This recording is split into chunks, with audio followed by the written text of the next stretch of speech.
Hello বন্ধুরা, আপনাদের দেখিয়ে আসি চলুন বর্ষায় ধান কীভাবে ফেলতে হয়। এই যে আমার বর এখন মই দিচ্ছে। আগে কলা বাঁশখানা দেওয়া হতো, এখন আমরা গাছের গুঁড়ি দিয়েই দিই। ছোটোবেলায় বাচ্চারা এই মই দিলে এর উপরে বসে থাকতো আর টানতে হতো, কিন্তু আমার বাবা তো কোনোদিন চাষ করেনি, ওই জন্য আর বসতেই পারিনি। যাই হোক, এখন আমি করছি, আমার শ্বশুর এখন দিচ্ছে মইটা। এখন আমার শ্বশুর মই দেওয়ার পরে ড্রেন করছে, যে অতিরিক্ত জলটা বাইরে বের করার জন্য।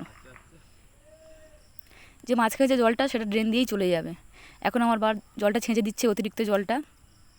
আমিও একটু চেষ্টা করছিলাম ছেঁচার জন্য। আমাদের বীজ ধান কলা হয়ে গেছে, দেখুন খুব সুন্দর কলা এসেছে। এর মাসুরি 440 ধানের দাম, সরি ধানের দাম না, ধানটাই।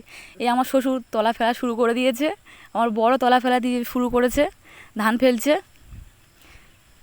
ধানের কলাটার খুব সুন্দর কলা এসেছে, ধান ফেলছে, দুজনেই ধান ফেলছে। ধান ফেলা প্রায় শেষ হয়েই গেছে।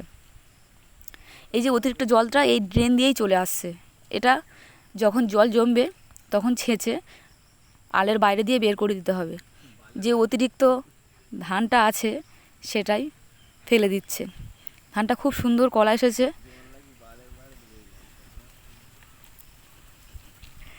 হ্যাঁ, খুব সুন্দর লাগছে ধানটাকে ফেলা দেখতে। আপনারা এভাবেই ধান ফেললে আপনাদের খুব ভালো বীজ ধান হবে। এভাবেই দেখে দেখে ধান ফেলতে পারেন। তো